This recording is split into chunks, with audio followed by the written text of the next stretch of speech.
Hello and welcome to Merthyr's Hidden Past, a brand new weekly podcast brought to you by Cyfarthfa Castle Museum and Art Gallery. My name is Christopher Parry and I'm privileged enough to work in Cyfarthfa Castle Museum. And at the moment we are closed for business to the public, as a lot of museums and organisations do.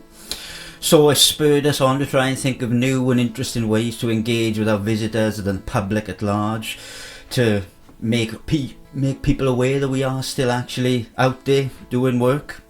And so we thought it'd be a lovely idea to bring you a weekly podcast, but we didn't want to just do a podcast that was all about the history that you may already know, because I'm guessing that if you've even clicked on this link and found this podcast, then you might have some interest in history or some interest in Merthyr and its heritage.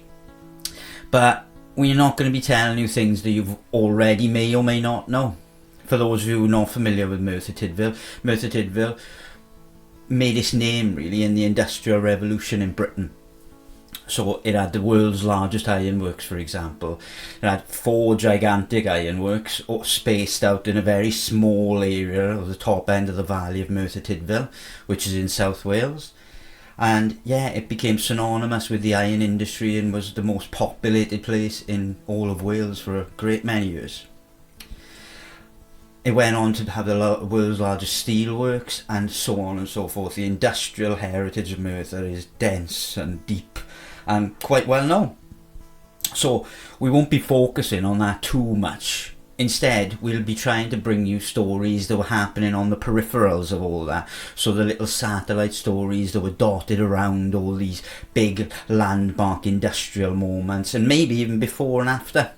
And the benefit of working in Cyfarthfa Castle Museum is obviously we've got access to a lot of different objects, paintings, artefacts of all types. And as the weeks will go on, the format of this podcast will change and diversify. And some weeks we might just be looking at an object and a particular hidden story behind an object, or we may be speaking to certain people in the museum staff or other people and get other hidden stories. So don't think that every week is going to be just me telling you a story. It will diversify over the weeks, and hopefully you'll enjoy it. And if you do like it, share it, tell other people about it, and get it out there as much as you can. But this first week we're going to be focusing on a story that has been grabbing my attention for some time now, really. And it's all about the man who killed Sherlock Holmes.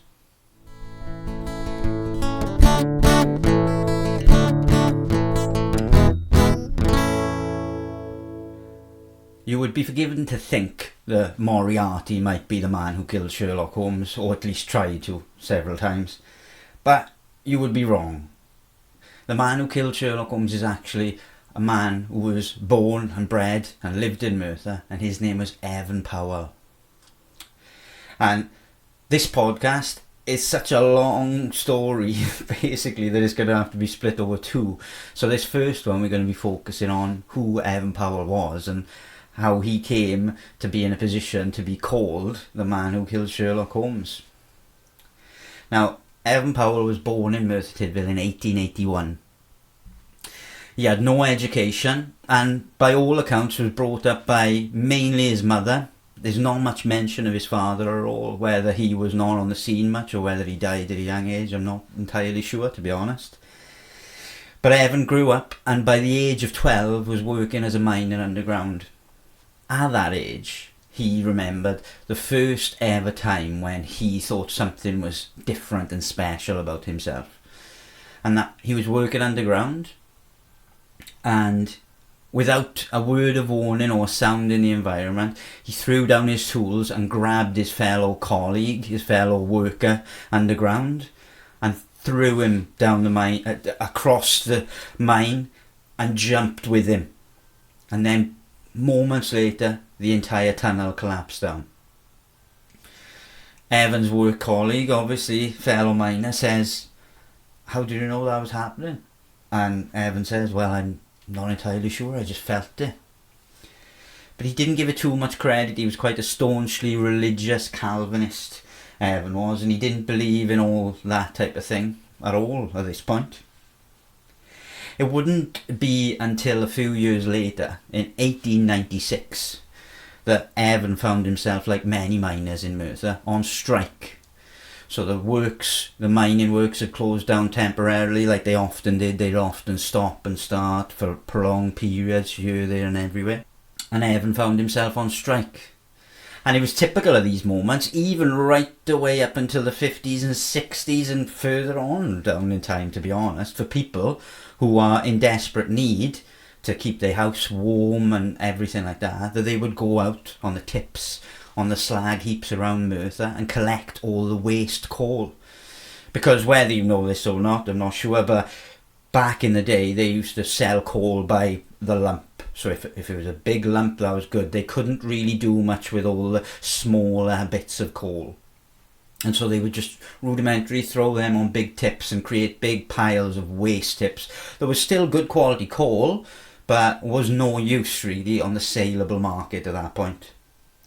And so Evan and many people would, when they found themselves unemployed, would walk all over the tips for a few hours every day with a sack and collect all the waste coal they could, and then take it home and burn it and use it for cooking and whatever.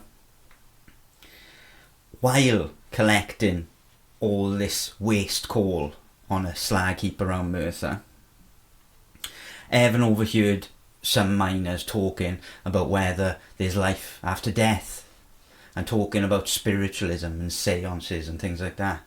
And Evan was instantly kind of disbelieving and disapproving of what they were talking about, because he was still very much a religious person.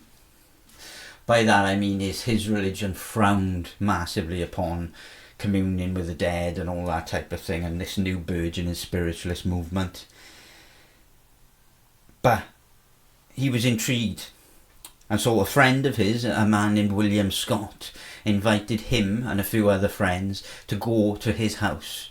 And strangely enough, his house had a tower, as Evan called it, above his house. And this tower was used as an observatory.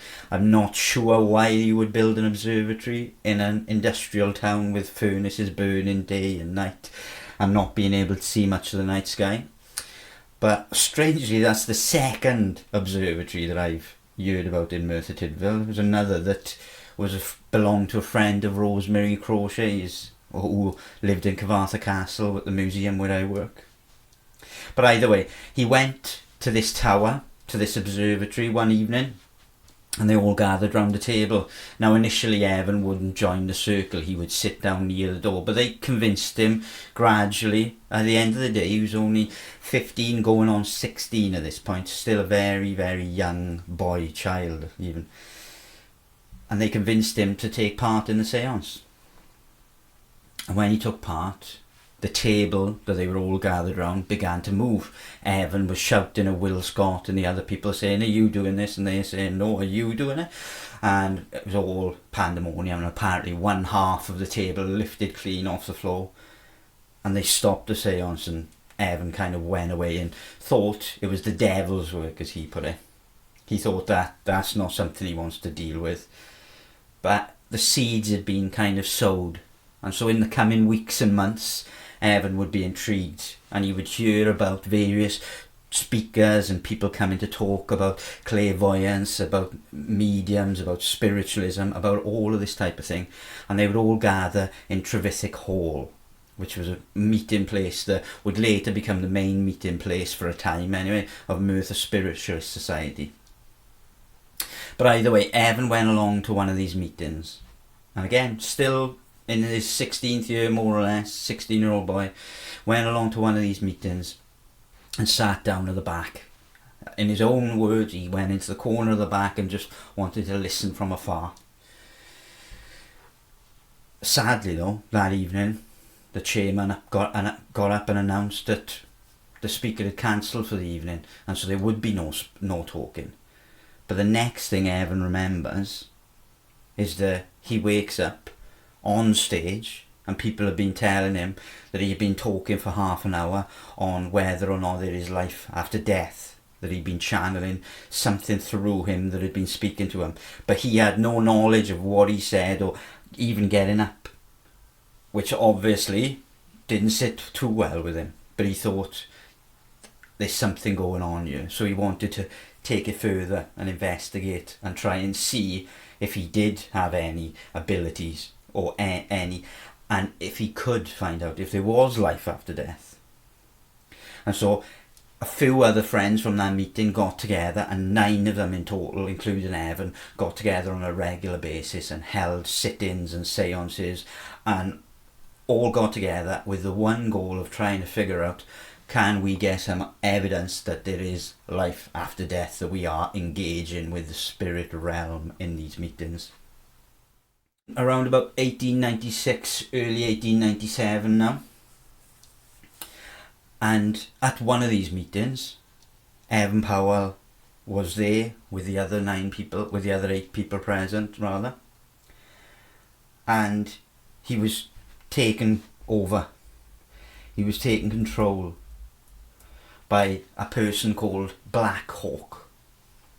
Now Black Hawk, we will talk about later. But the first words that Evan Powell spoke in a voice that was not his own was, and I have to read this, so bear with me because I'll butcher it otherwise. Maka tai mi shi kia kayak. Maka tai mi shi kia kiak. And that's what he was saying over and over and over.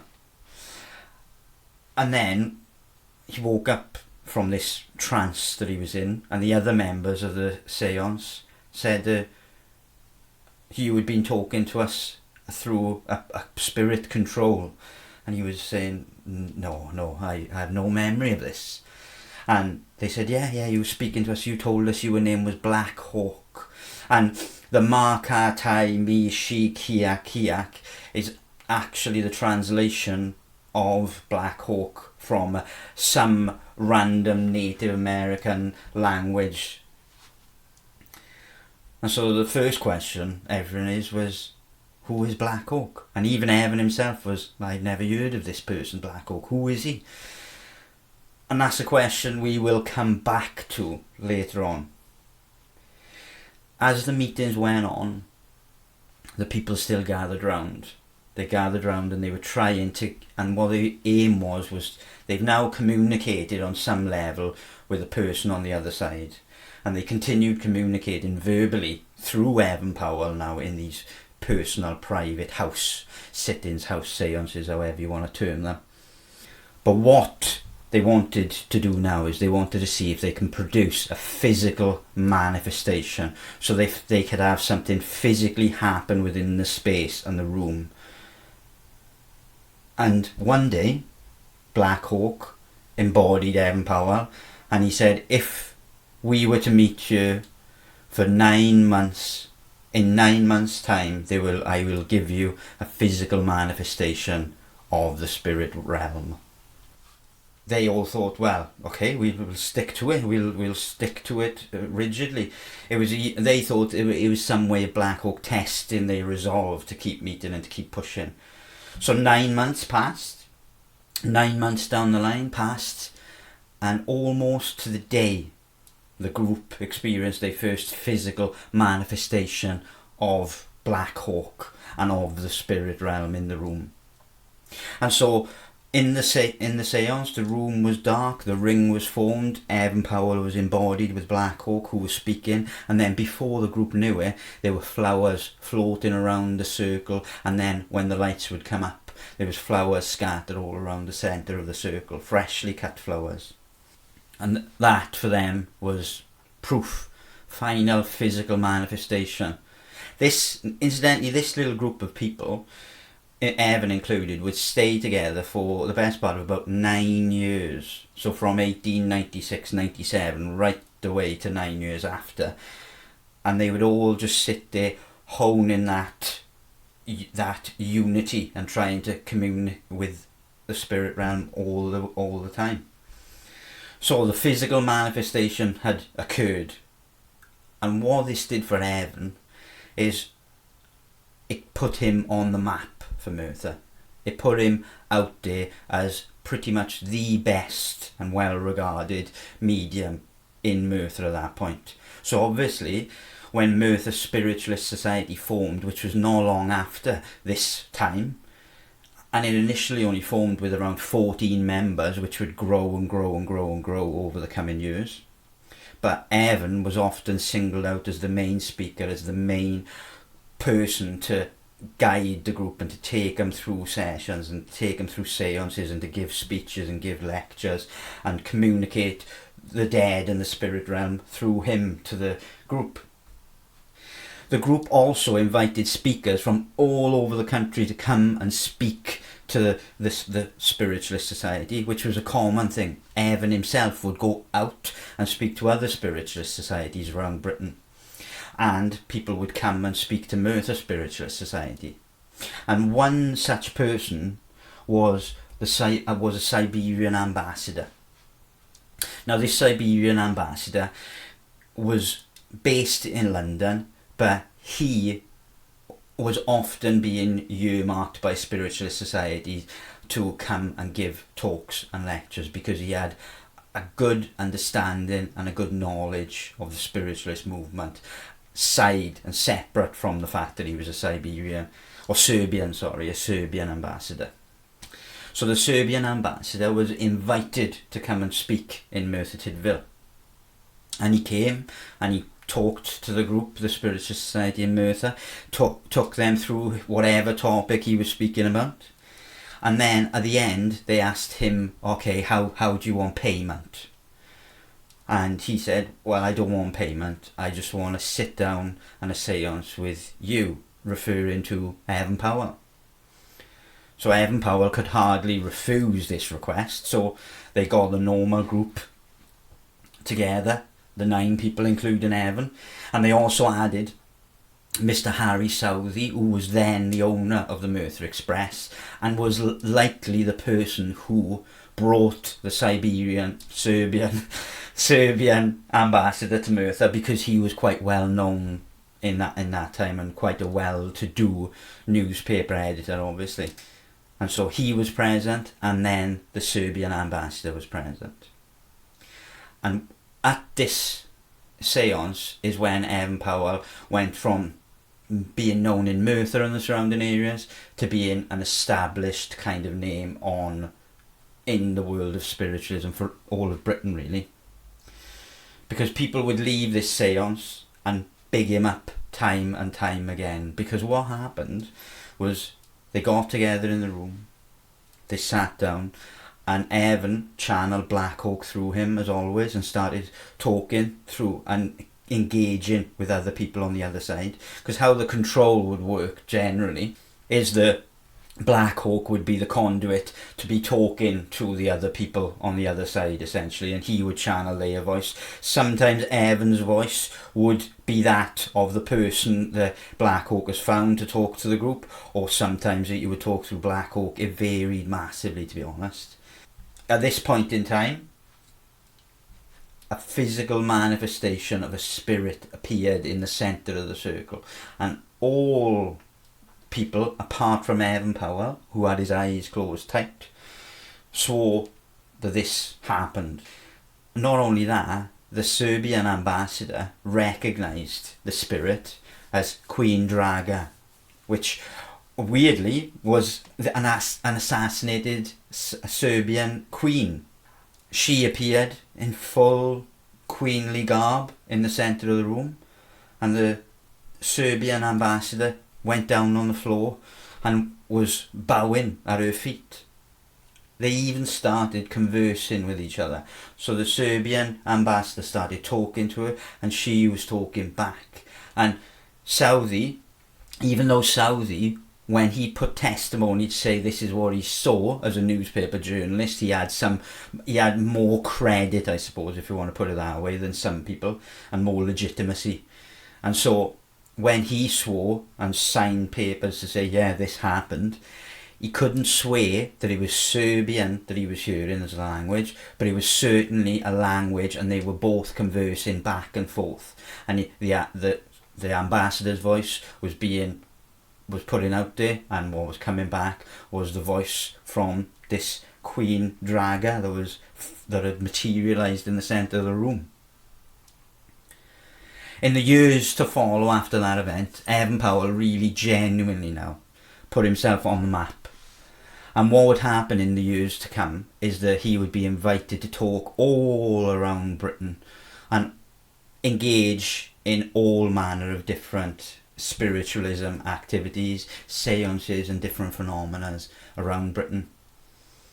And one of the most important things that he did was have a chance meeting in Portsmouth with a man called Arthur Conon Doyle in September of 1919, and that would change the life of Evan Powell himself, and it would change the life of Arthur Conon Doyle and his wife Jean, Lady Conan Doyle. But that is the story for next week. The story of how Evan Powell came to kill Sherlock Holmes and how he came to be the personal medium for Arthur Conan Doyle will come next week, and we'll start straight off the bat getting into that, and you will find out how he was able to make objects fly around the room, lights appear around him, how he would talk through different voices, way different than his own very quaint Welsh accent, and he would even channel 2 and 3 voices at the same time from his lips. So you will find out all about this next week. Now hopefully you've enjoyed this first podcast. As we go along, as the weeks progress, hopefully the sound quality will improve, because I'm just learning about all this technology myself, and hopefully you will want to come back and listen to more of the stories. Like I say, next week we'll finish off talking about Evan Powell and Arthur Conan Doyle. And then the weeks to come we'll hopefully bring you a lot more content, but certainly visit cyfarthfa.com. We've got a downloadable content tab on that website, which will give you resources like this and stuff for the kids, along with other things as well, because I'll be uploading books and different newspaper articles connected to the stories we'll talk about, so you can do some further research yourself, because obviously we can't get into it all here. But hopefully you've enjoyed listening, and I will look forward to getting you back. Please get us out there, like and share us as much as possible, and thank you very much for listening. Take care.